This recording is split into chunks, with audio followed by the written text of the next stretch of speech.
Sir అందరికీ నమస్కారం అండి. నిన్న గౌరవ ముఖ్యమంత్రి శ్రీ జగన్మోహన్ రెడ్డి గారు మేదరమెట్లలో సిద్ధం 4వ సభ నిర్వహించారు. 15 లక్షల మంది వస్తారు జనమని ప్రచారం చేసుకున్నారు.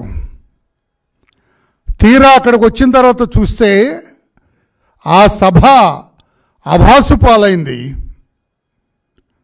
ఆయన మాట్లాడిన తీరు, ఆయన వ్యవహరించిన తీరు, అక్కడ జరిగిన వాస్తవం ప్రజలకు చూపించిన తీరు చూస్తే అదో మయసభలాగా మారింది. ఉన్నది లేనట్లుగా, లేనిది ఉన్నట్లుగా చూపిస్తూ ఆయనను ఒక దుర్యోధన సార్వభౌములాగా చూపించారు.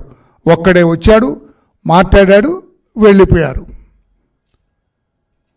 ఆ మాటల తీరు మనం గమనించినట్లయితే మొదటి 3 సభల్లో మేము సిద్ధం, మేమే అధికారంలోకి వస్తామని బీరాలు పలికిన జగన్మోహన్ రెడ్డి గారు ఈ 4వ సభ ఆఖరి సభలో తన ఓటమిని ఇండైరెక్ట్గా అంగీకరించినట్లుగా, తన ఓటమి సంతకం పెట్టినట్లుగా తెలుస్తుంది అందరికీ.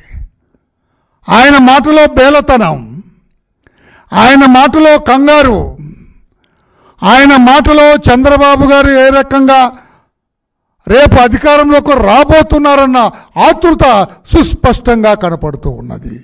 అందుకంటున్న ఓటమి సంతకం నిన్న సిద్ధం సభలో జగన్మోహన్ రెడ్డి గారు చేశారు అని చెప్పి నేను అంటున్నాను. నేను కాదని చెప్పే ధైర్యం ఉందా వైసీపీ నాయకులకు ఎవరైనా అని చెప్పి నేను అడుగుతూ ఉన్నాను. నేను ఆ గ్రీన్ మ్యాట్లు వేసి పైన డ్రోన్లు తిప్పి విపరీతంగా జనం వచ్చారని చెప్పి ప్రచారం చేశారు. కానీ నేను అడుగుతున్న జగన్మోహన్ రెడ్డి గారు అక్కడ అంబటి రాంబాబు ఎవరు అతను ఉన్నాడు, ఆ డ్యాన్సులు వేస్తారు. ఒక పక్క రోజా గారని, ఒక పక్క ఈయన డ్యాన్స్, ఆయన కదా అంబటి రాంబాబు. ఆయన అంటాడు డ్రోన్లు వస్తున్నాయి ఆపేయండి స్పీచ్లని. ఏమయ్యా ప్రజలంతా అమాయకులా? ఆ డ్రోన్లు మీవి కాదా? మీ ఐపాక్ వాళ్ళు ఉపయోగించే డ్రోన్లు కాదా? అంటే మాయ, ఉన్నది లేనుగా. లోకేష్ బాబు గారు పంపించారు డ్రోన్లు అంటాడు ఆ పనికి మాలిన గౌరవ మంత్రి. ఆపండి స్పీచ్లు, ఆపండి. మీ డ్రోన్లే రా బాబు, అవి మీరు ప్రయోగించిన డ్రోన్లే. మీ డ్రోన్లకు మీరు అంటే జనాన్ని ఏ రకంగా మభ్యపెడతా 5 సంవత్సరాలుగా అదే భ్రమలో పెడుతున్నారు రాష్ట్ర ప్రజలందరికీ అర్థమైంది. మీదొక మయసభ, ఉన్నది లేనట్లుగా, లేనిది ఉన్నట్లుగా చూపిస్తారని చెప్పి కూడా నేను తెలియజేస్తూ ఉన్నా. మీరంటారు ఆయన మేనిఫెస్టో విడుదల చేస్తాము ఆ సభలో అన్నావు. నేను అడుగుతున్నా Jaganmohan, where is your manifesto? Why have not release your manifesto yesterday? అంటే ఓటమి భయం ఏ రకంగా వెంటాడుతుంది? మీ ఉమ్మారెడ్డి వెంకటేశ్వర్లు గారు కూర్చొని తయారు చేసిన మేనిఫెస్టోని విసిరి కొట్టింది మీరు కదా. ఇది కాదా ఈ మేనిఫెస్టోతో మనమేం అధికారంలోకి వస్తామయ్యా? ఇంకా మభ్యపెట్టాలి జనాన్ని, ఇంకా భ్రమలో పెట్టాలి జనాన్ని అని చెప్పి ఉమ్మారెడ్డి గారు తయారు చేసిన మేనిఫెస్టోని విసిరి కొట్టింది మీరు కాదా జగన్మోహన్ రెడ్డి గారు అని చెప్పి నేను అడుగుతున్నా. చెప్పండి ధైర్యం ఉంటే. లేదు మాకంతా తయారైంది, ఏదో చిన్న పొరపాటు జరిగిందని చెప్పండి. మేనిఫెస్టో అని చెప్పి చేస్తారు. పైగా ఆయన అంటాడండి, గత మేనిఫెస్టోలో మేము 90%, 95% అమలు చేశారంటారు. నేను అడుగుతున్నా ఈ రోజున అసలు ప్రధానమైన హామీ మీరు అమలు చేయలేదు. మద్యపాన నిషేధం చేసిన తర్వాత నేను మిమ్మల్ని ఓట్లు అడగటానికి వస్తానని చెప్పింది నిజం కాదా? మరి నేను ఎందుకు ఆ మాట చెప్పలేదయ్యాను సిద్ధం సభలో? మద్యపాన నిషేధం చేశాను నేను, నాకు ఓట్లు వేయండి అని అడగలేదేను? మద్యపాన నిషేధం చేయకపోగా, మహిళలకు న్యాయం చేయకపోగా, విపరీతమైన కల్తీ మద్యం, స్పూరియస్ లిక్కర్ తాగిచ్చి ఇష్టం వచ్చినట్టుగా రేట్లు పెంచి ఎన్ని సంసారాలు కూలగొట్టావు జగన్మోహన్ రెడ్డి గారు. మహిళలకు తెలియదా? ఎంతమంది తెలుగు మహిళల పుస్తలు తెగి అంతగా కాలిపోయినాయో తెలియదు అనుకుంటున్నారా రాష్ట్ర ప్రజలకి? 95% చేశా, 85% చేశానని చెబుతున్నా కరెక్ట్ కాదు అని చెప్పి కూడా నేను తెలియజేస్తున్నా. నిన్న నీ ఉపన్యాసం అంతా బేలగా తయారైంది. ఓడిపోయిన వాడు ఏ రకంగా మాట్లాడతాడో ఆ రకంగా బేలత్వం కనపడింది, బేలతనం కనపడింది మీ ఉపన్యాసంలో అని చెప్పి కూడా నేను తెలియజేస్తున్నాను. అర్ధగంట మాట్లాడావు చంద్రబాబు గారి గురించి, ఆయన కూటమి గురించి. నీకెందుకయ్యా? చంద్రబాబు గారు బీజేపీ తోటి జనసేనతోటి కలిసి నడుస్తూ ఉన్నారు, నీకెందుకు? నువ్వేదో సింహాన్ని చెబుతున్నావు కదా, మరి సింహం ఎందుకు భయపడుతుంది? ఒంటరిగా వస్తాను కొట్టేస్తానంటున్నావు కదా. ఆ బేలతనమే నీ ఓటమిని అంగీకరిస్తున్నది, రాష్ట్ర ప్రజలందరికీ అర్థమైందని చెప్పి కూడా నేను తెలియచేస్తున్నాను. అంత బేలగా మాట్లాడినారు. సింహం ఒంటరిగానే వస్తుందట. సింహం ఒంటరిగానే వస్తున్నప్పుడు మరెందుకు చంద్రబాబు గారి కూటమి చూసి నువ్వు భయపడుతున్నావు? చంద్రబాబు గారి గురించి ఎందుకు అంత బేలత్వంతో మాట్లాడుతున్నారు మీరు?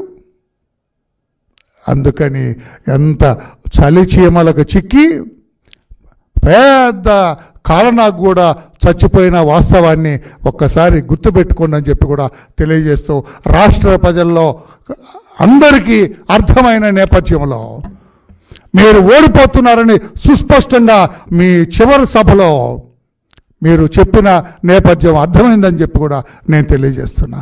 వాలంటీర్స్ని పెట్టుకొని ఆ వాలంటీర్స్ సాయంతో అధికారంలోకి రావాలని ప్రయత్నం చేస్తున్నాం. ఆ వాలంటీర్స్ అందరూ కూడా నేను విజ్ఞప్తి చేస్తున్నా, జగన్మోహన్ రెడ్డి గారి మాటలు నమ్మకండి. తెలుగుదేశం పార్టీ అధికారంలోకి వస్తుంది, వచ్చిన తర్వాత ఇంకా మెరుగైన రీతిలో మీ సేవలు మేము అందుకుంటామని చెప్పుకొని నేను తెలియజేస్తున్నా. మళ్ళా రిపీట్ చేస్తున్నా, తెలుగుదేశం పార్టీ అధికారంలోకి వస్తుంది, వాలంటీర్స్ నుంచి ఇంకా మెరుగైన సేవలు శాస్త్రబద్ధంగా చట్టబద్ధంగా అందుకుంటామని చెప్పి కూడా వాలంటీర్ సోదరులందరికీ నేను తెలియజేస్తున్నా. అతనిలాగా ఇష్టం వచ్చినట్లుగా ఒక బానిసల్లాగా, కట్టు బానిసల్లాగా, కూలీలాగా మిమ్మల్ని ఉపయోగించేది లేదు అని చెప్పి కూడా తెలియజేస్తూ, శాస్త్రీయంగా మీ సేవల్ని అందుకుంటుంది తెలుగుదేశం పార్టీ అని చెప్పి కూడా తెలియజేస్తున్నా. ఏ రకంగా పంచాయతీ వ్యవస్థను నాశనం చేశాడు ఆయన. పంచాయత్ జడ్పీటీసీలు, ఎంపీటీసీలు, జడ్పీ చైర్పర్సన్స్, సర్పంచులు, ఈ వ్యవస్థని పూర్తిగా నాశనం చేసిన వ్యక్తి జగన్మోహన్ రెడ్డి గారు అని చెప్పి కూడా నేను తెలియచేస్తూ, సిద్ధంగా ఉన్నారా? మీ కలలన్నీ కూడా నేను నెరవేరుస్తానని చెబుతా. ఇంకేం నెరవేరుస్తావా? 27 రోజుల్లో నీ అధికారం అయిపోతుంది, లేకపోతే 3 రోజులు 30 రోజుల్లో నీ అధికారం అయిపోతుంటే ఇప్పుడేమే కళలను సాకారం చేస్తారు? మీరు సిద్ధంగా ఉండండి, మీ కళలన్నీ కూడా సాకారం చేస్తూ ఉన్నారు. 5 ఏళ్లలో చేయలేవని నీవు ఈ 30 రోజుల్లో చేస్తావా? రాష్ట్ర ప్రజలకు చేస్తావా? ఏమైంది ఇవన్నీ? అధికారంలోకి వచ్చిన వెంటనే 2 లక్షల మందికి ఉద్యోగాలు ఇస్తాను, మెగా డిఎస్సి పెడతానన్నావు. ఏమైంది ఇవన్నీ? ఒక్కరికి ఉద్యోగం ఇచ్చావా? ఒక దళితుల బ్యాక్లాగ్ పోస్టులు ఫిలప్ చేసావా? ఒక బీసీ బ్యాక్లాగ్ పోస్టులు ఫిలప్ చేసావా? వికలాంగులు కనీసం నిన్న సభలో మొత్తుకున్నారు వాళ్ళు, వికలాంగులు.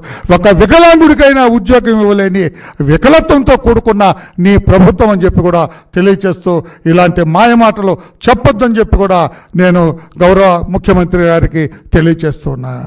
మీ హామీలన్నీ కూడా గాలి కొట్టుకుపోయినాయి. మీరు ఇచ్చిన హామీ ఒక్కటి కూడా లేదు.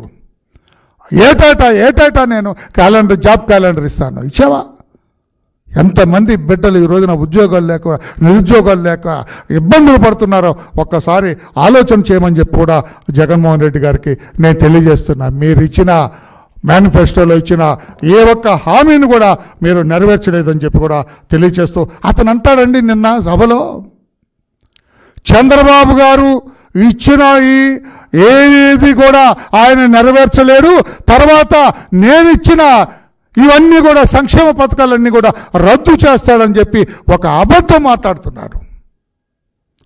రాష్ట్ర ప్రజలందరికీ విజ్ఞప్తి చేస్తున్న ఈ సభాముఖంగా నేను, ఎవరైతే జగన్మోహన్ రెడ్డి గారి ప్రభుత్వంలో సంక్షేమ పథకాలు అందుకున్నారో వారందరికీ నేను విజ్ఞప్తి చేస్తున్నా, ఏ ఒక్క సంక్షేమ పథకాన్ని కూడా చంద్రబాబు గారి ప్రభుత్వం రద్దు చేయబోదు అని చెప్పి కూడా నేను తెలియజేస్తున్నాను. నేను ఒక్క సంక్షేమ పథకాన్ని కూడా రద్దు చేసేది లేదు. ఇంకా మెరుగైన రీతిలో ఈ సంక్షేమ పథకాలు ఏ వర్గాలకి అందజేయాలో వాటిని అందే రీతిలో కూడా చంద్రబాబు గారు ఆయనకున్న ఆర్థిక శాస్త్ర నైపుణ్యం కానీ ఆర్థిక శాస్త్రవేత్తల అభిప్రాయాలన్నీ తీసుకొని మొత్తము ప్రభుత్వం ఏ రకంగా ఆర్థిక శాస్త్రవేత్తల సహాయ సహకారాలతోటి ఆర్థిక పరిపుష్టిని ఏ రకంగా మదింపు చేస్తారో ఆయనకు తెలుసు. ఎలా ఇస్తారు? నేను 65,000 కోట్ల 75,000 కోట్ల రూపాయలు డీబీటీ ఇచ్చాను, నాన్ డీబీటీ కింద 75,000 కోట్ల రూపాయలు ఖర్చు పెట్టాను నేను, ఈ చంద్రబాబు నాయుడు గారు ఎలా ఇస్తారని చెప్తా. తప్పకుండా ఇస్తారు. 2014, 2019 5 సంవత్సరాల పాలనలోనే 65,000 కోట్ల రూపాయలు డీబీటీ నాన్ డీబీటీ కింద ఖర్చు పెట్టిన వాస్తవాన్ని, ఒక్కొక్క సంవత్సరానికి 65,000 కోట్ల రూపాయలు ఖర్చు పెట్టిన సంక్షేమాన్ని ఖర్చు పెట్టిన దాఖలా చంద్రబాబు నాయుడు గారిది.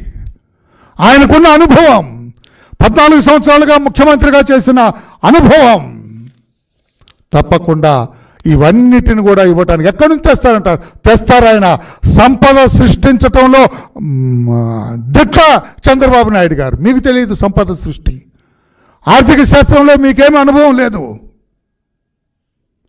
మీ ప్రభుత్వంతో ఆర్థికత్వంలో ఫెయిల్యూర్ ప్రభుత్వం ఇది. కానీ చంద్రబాబు నాయుడు గారు అందులో దిట్ట అని చెప్పి కూడా నేను తెలియజేస్తున్నాను. నేను ఇంకా మీ అవినీతిని కట్టడి చేస్తాం, ఇతర మార్గాలకు వెళ్ళే దారులన్నీ కూడా ఆపేస్తాం. ప్రజాపాలనకు మాత్రమే ఖర్చు పెట్టే రీతిలో చంద్రబాబు గారు వీటన్నిటిని కూడా కట్టడి చేసి మీ అవినీతిని కట్టడి చేసి చంద్రబాబు నాయుడు గారు ఆ డబ్బును కూడా ఈ ప్రజా సంక్షేమానికి ఉపయోగిస్తారని చెప్పి కూడా నేను తెలియజేస్తున్నా. అంతేకాదు చంద్రబాబు నాయుడు గారు ఎన్డీఏలో చేరటానికి, బీజేపీని హక్కున చేర్చుకోవటానికి కూడా ఇదొక కారణం. కేంద్రం నుంచి రావాల్సిన అన్నీ కూడా సంక్షేమ పథకాలన్నింటిని కూడా తీసుకొని దానికి మనం ఇవ్వాల్సిన మ్యాచింగ్ గ్రాంట్ ఇచ్చి తప్పకుండా ప్రజా సంక్షేమాన్ని రెట్టింపుగా ఉపయోగించే అవకాశం కూడా ఉన్నదని చెప్పి కూడా నేను తెలియజేస్తూ ఉన్నాను. నేను ఖర్చు పెట్టలేరు, ఎక్కడి నుంచి తెస్తారన్నారు, తీసుకొస్తారు. ఆయన చంద్రబాబు గారికి అనుభవం ఉన్నది, ఆర్థిక శాస్త్రంలో దిట్ట ఆయన. తప్పకుండా వీటన్నిటిని కూడా ఏదైతే మీ గవర్నమెంట్లో పేదవాళ్ళకి ఇచ్చిన సంక్షేమ పథకాలకి తోడు ఇంకా కూడా మెరుగైన రీతిలో ఈ వర్గాల్ని మేము ఆదుకుంటామని చెప్పి కూడా మరొక్కసారి నేను తెలియజేస్తున్నాను. నేను మీరంతా కూడా ఒడిదుడుకులతోటి కొట్టుకుపోయేవాడు, సముద్రంలో నదిలో కొట్టుకుపోయేవాడు ప్రాణాలు రక్షించడం కోసం ఏది దొరికితే దాన్ని ఆసరాగా తీసుకొని ఒడ్డుకు చేరాలని చూస్తాడు. ఆ రకంగా ఉన్నది మీ ప్రభుత్వ పరిపాలన. తప్పితే ఒక సిస్టమేటిక్గా, ఒక పద్ధతి ప్రకారం చట్టబద్ధంగా వెళ్ళటం లేదు జగన్మోహన్ రెడ్డి గారు అని చెప్పి కూడా తెలియజేస్తూ, ఆర్థిక శాస్త్రంలో దిట్టైన చంద్రబాబు నాయుడు గారు ఏ ఒక్క సంక్షేమ పథకాన్ని కూడా రద్దు చేసే రీతిలో రద్దు చేయడానికి సిద్ధంగా లేరు, రద్దు చేయరని చెప్పి కూడా తెలియజేస్తూ మెరుగైన రీతిలో ఇంకా సంక్షేమ పథకాలని ప్రవేశపెడతారు. ఏదైతే మొన్న మహానాడులో మినీ మేనిఫెస్టో ఇచ్చారో, ఏదైతే రేపు జాయింట్ మేనిఫెస్టో రిలీజ్ చేయబోతున్నారో, ఇవన్నీ కూడా ప్రజారంజకంగా ఉండబోతున్నాయి. పేద అట్టడుగు వర్గాల సానుభూతి పొందే రీతిలో మా మేనిఫెస్టోలు ఉండబోతున్నాయని చెప్పి కూడా నేను తెలియజేస్తూ, చివరగా ముఖ్యమంత్రి గారు మీ ఓటమి సంతకాన్ని పెట్టిన నేపథ్యంలో ఒక్కటి అడుగుతున్న, కందుకూరు సభలో తొక్కిసలాటలో 4 చనిపోతే 2 మా నాయకులను అరెస్ట్ చేశారు. మరి నిన్న ఒక అతను చనిపోయాడు, ఇంకొక అతను మీ అస్తవ్యస్త పాలన వల్ల బస్సులో ప్రమాదానికి గురయ్యాడు. 2, ఇంకొక అతను చావు బ్రతుకుల్లో ఉన్నాడు. కనీసం వాళ్ళని పలకరించాలన్న ఇంగిత జ్ఞానం కూడా లేని నాయకులు మీరు. మీ సభ కోసం వచ్చిన మీ కార్యకర్త చనిపోతే అయ్యో పాపం అని ఒక్క కన్నీటి బొట్టు కూడా కాల్చలేని మీరు మానవత్వం లేని వాళ్ళని చెప్పి కూడా తెలియజేస్తున్నా. మరి 2 అరెస్ట్ చేసిన వాళ్ళు పోలీసులు కేసు రిజిస్టర్ చేయరా? అక్కడున్న వైవి సుబ్బారెడ్డిని అరెస్ట్ చేస్తారా? ఇప్పుడు వైవి సుబ్బారెడ్డి కదా ఆ సభకు బాధ్యుడు. మరి వైవి సుబ్బారెడ్డిని are you going to issue FIR and arrest that man? అంటే తెలుగుదేశం పార్టీకి ఒక న్యాయం, కాంగ్రెస్ పార్టీకి ఇంకొక న్యాయం, వైఎస్ఆర్ కాంగ్రెస్ పార్టీకి ఇంకొక న్యాయమా? ఆలోచించండి అని చెప్పి కూడా పోలీస్ వ్యవస్థ ఆయన అనుకుంటున్నాడు. రాజేంద్రనాథ్ రెడ్డి గారు నేను ఏం చేస్తే అదే జరుగుతుందని. లేదు సార్, చట్టబద్ధంగానే వెళ్ళాలి సార్. మీరు ఇష్టం వచ్చినట్టుగా వెళ్ళాలంటే కుదరదు. ఇప్పుడు అది చనిపోయిన దాంట్లో కేసు రిజిస్టర్ చేయకుండా మా వాళ్ళని ఏ రకంగా అరెస్ట్ చేశారో ఆ రకంగా వైవి సుబ్బారెడ్డి గారిని మీరు అరెస్ట్ చేయకపోతే ఉంటుంది సార్ మీకు ముసళ్ళ పండగ ముందు ఉందని చెప్పి కూడా డీజీపీ గారికి వారి పోలీసు బృందానికి కూడా మేము తెలియచేస్తున్నాం. ఉన్నది లేనట్టుగా లేనిది ఉన్నట్లుగా నిన్న సిద్ధం సభ నాకు గుర్తొస్తుంది. జేమ్స్ కెమెరాన్ అని ఒక పెద్ద director, Hollywood director, Avatar, Titanic, Jurassic park లాంటి సినిమాలు తీశాడు ఆ డైరెక్టర్. ఉన్నది లేనట్లుగా చూపిస్తాడు, లేనిది ఉన్నట్లుగా చూపించాడు. మరి ఆ డైరెక్టర్ సహాయం తీసుకున్నారా, ఆ టీం సహాయం తీసుకున్నారా నాకైతే తెలియదు. కానీ నిన్న సిద్ధం సభకు 1,00,000 మించి రాలేదు, 10 లక్షలు 15 లక్షలు వచ్చారని వీళ్ళు ప్రచారం చేసుకుంటున్నారు. మరి జేమ్స్ కెమెరాన్ ఏమన్నా తీసుకొచ్చి ఆయన కెమెరాలు ఏమైనా ఉపయోగించారో నాకైతే తెలియదు. నిన్న సభ పూర్తిగా విఫలమైంది. 1,00,000 మంది కూడా రాలేదు. ఆ సభలో ముఖ్యమంత్రి ఉపన్యాసం బేలగా ఉంది. తన ఓటమిని అంగీకరిస్తూ సంతకం చేసినట్లుగా ఉన్నది. అదొక మయ సభలాగా ఉన్నది. అతను ఒక దుర్యోధనులాగా అతని పక్కన ఎవరు ఉండటానికి లేదట. అరే ప్రధానమంత్రి కూడా అటుపక్కన ఇటుపక్కన అందరిని నాయకుని కూర్చోబెట్టుకుంటాడయా? ఆయన ఒక్కడే వచ్చి మాట్లాడాడు, వెళ్ళిపోయాడు.